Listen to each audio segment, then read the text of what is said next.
Dickson की बात की, ठीक है, उसके बाद हमने थॉट की बात की, उसके बाद हमने स्पेक्टिकल की बात की और सॉन्ग की बात की। उसमें थॉट में हमने कहा कि कैरेक्टर जो है वो रिवील होता है अपनी स्पीचेस से, ठीक है, और उसके बाद जो है अपनी थॉट और अपनी स्पीचेस से। स्पेक्टिकल हमने देखा कि वो जो अरेंजमेंट, स्टेज अरेंजमेंट है, उसको हम जो है स्पेक्टिकल कहते हैं। और सॉन्ग में हमने बात की थी किसकी, ऑड्स की बात की थी कि इडिपस रेक्स में ऑड्स थी, और इसी तरीके से डिफरेंट कोरिक सॉन्ग्स होते हैं जो कि इसको डिफरेंट बनाते हैं फ्रॉम एपिक। फिर मेन क्वेश्चन हमारा ये था कि क्या ये रेलेवेंट है टुडे और नॉट। तो हम ये कहेंगे कि अरिस्टोटल की जो है वो, क्योंकि सिर्फ उसको ग्रीक ड्रामा के बारे में पता था, तो उसने जो अपनी ट्रेजिक थ्योरी पढ़ी लिखी है वो एक्चुअली ग्रीक आर्ट के उस पर लिखी है, मतलब ग्रीक आर्ट के नो हाउ पे लिखी है। दैट्स वाई हम उसको ये तो नहीं कह सकते कि वो यूनिवर्सल है, लेकिन हाँ वो फाउंडेशन जरूर है ऑफ ऑल द ट्रेजेडीज। कि अगर अरिस्टोटल की पोएटिक्स ना होती तो फिर हमें ट्रेजिक हीरो के बारे में क्या कैसे पता चलता, हमें मॉडर्न ट्रेजेडी के बारे में कैसे पता चलता। जब हम अमेरिकन लिटरेचर पे आते हैं तो आप देखिए हम कैसे कंपेयर एंड कंट्रास्ट करते हैं। तो इसी तरह हमने यूजीन ओनील का मॉर्निंग बिकम्स अलेक्ट्रा पढ़ा था और हमने कंपेयर किया था कि वो एक मॉडर्न ट्रेजेडी है, वो एक ग्रीक ट्रेजेडी नहीं है। तो फिर वो उस सूरत में कंपेयर एंड कंट्रास्ट होता है जब हम उसको पास्ट के साथ कंपेयर करते हैं।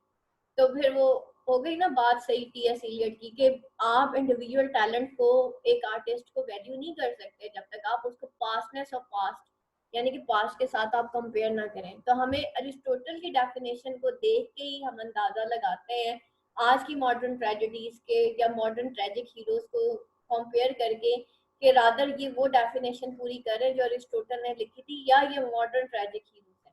तो उस हिसाब से फिर हम ये सारा कुछ करते हैं। अच्छा जी, उसके बाद बेटा ये आपका, ठीक है, ये देखिए discuss the main features of Belsey's concept of criticism. बेटा क्रिटिसिज्म के पेपर में ना दो क्वेश्चन बहुत इंपॉर्टेंट होते हैं। नंबर एक जो है, एक तो कोई भी क्रिटिक एज अ क्रिटिक आ जाएगा, Aristotle as a critic, TS Eliot as a critic, Catherine Belsey as a critic. इससे जो पिछला जो 2019 एनुअल का पेपर आया हुआ है उसमें Catherine Belsey as a critic आया हुआ है। तो एज अ क्रिटिक वाला क्वेश्चन तो आपने मस्ट करना है। दूसरा एक और क्वेश्चन भी इम्पोर्टेंट है, वो ये है कि जो भी आपका ऐसे है ना उसकी क्रिटिकल एनालिसिस आ जाती है। अब यहाँ पे उसने क्या लिखा हुआ है कि what are the main features of Belsey's concept of criticism. Belsey का जो कॉन्सेप्ट ऑफ क्रिटिसिज्म है वो क्या है। तो कैथरीन जो है वो, क्योंकि पोस्ट स्ट्रक्चरल थ्योरी जो है वो इसने लिखी थी, तो उसने जो है इसमें डिफरेंट किस्म की बुक्स लिखी थी, जिसमें एक जो है वो उसकी कॉन्सेप्ट ऑफ क्रिटिसिज्म भी था, या उसके अंदर इसने जो क्रिटिकल प्रैक्टिस लिखी थी उसके अंदर उसने बहुत डिटेल्ड अपना कॉन्सेप्ट ऑफ क्रिटिसिज्म लिखा था, जिसमें उसने क्या बताया था, क्रिटिसिज्म एंड कॉमन सेंस, ठीक है। और उसके अंदर उसने तीन चीजें बताई थी। Number one common sense, text and reader, ठीक है, ये तीन चीजें थी जो उसने क्रिटिसिज्म एंड कॉमन सेंस के अंदर बताई थी। नंबर टू उसने पोस्ट सोशियोरियन लिंग्विस्टिक्स के बारे में बताया था, जिसमें उसने जो है एक लिटरेचर और मतलब लैंग्वेज इसके दरमियान कंपेयर एंड कंट्रास्ट बताया था। उसके बाद हमने नंबर थ्री ऑल्थूजर्स आइडियोलॉजी के बारे में बात किया था, और उसमें उसने आइडियोलॉजी और कॉमन सेंस का जो है और टेक्स्ट का, सॉरी, आइडियोलॉजी और टेक्स्ट का उसने कंपेयर एंड कंट्रास्ट किया था। उसने कहा था कि जब हम कोई भी टेक्स्ट लिखते हैं उसके ऊपर आइडियोलॉजी डोमिनेट कर जाती है, उस मुल्क की जो भी आइडियोलॉजी होती है वो डोमिनेट कर जाती है।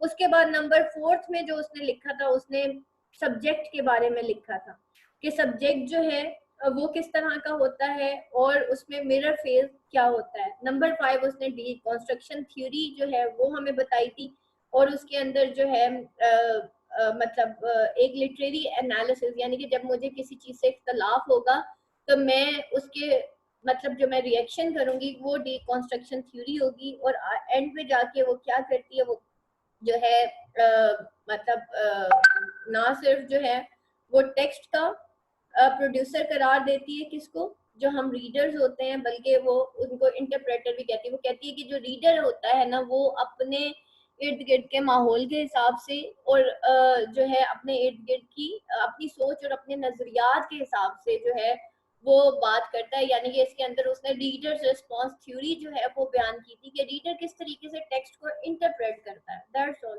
मतलब that is the general question. इसकी बजाय अगर आप यहाँ पे देखें ना, रेमंड विलियम का जो क्वेश्चन आया हुआ है, William defines tragedy as the conflict between an individual and forces that destroy him. William का जो ट्रेजेडी का क्वेश्चन आता है ना बेटा, एक्चुअली वो है ही सारा मॉडर्न ट्रेजेडी। तो उसने ना 3 एसेस लिखे थे जो आपके सिलेबस में है। अगर कहें तो मैं किसी दिन आपको विलियम, क्योंकि टाइम अभी काफी बच गया है, दिल करता आपको विलियम भी पढ़ा दूं। तो वो जो है एक्चुअली यहाँ पे देखे ना, अब ये जो क्वेश्चन है इसमें अक्सर स्टूडेंट गड़बड़ करके आ जाते हैं, conflict between an individual and forces that destroy him. Although आप इस पे बहुत कुछ लिख भी सकते हैं, लेकिन कॉन्सेप्ट ऑफ क्रिटिसिज्म तो बिल्कुल ही सीधा सीधा सा सवाल है जो आपकी बुक के अंदर समरी लिखी हुई है, आपने उसी को क्रिटिकल एनालिसिस को थोड़ा सा जो है वो एक्सप्लेन करके लिखना है, दैट्स ऑल। तो इसी तरह के कैथरीन बेल्सी के मैक्सिमम क्वेश्चंस इसी तरह के आए हैं, या कंपेयर एंड कंट्रास्ट है आइडियोलॉजी और टेक्स्ट का।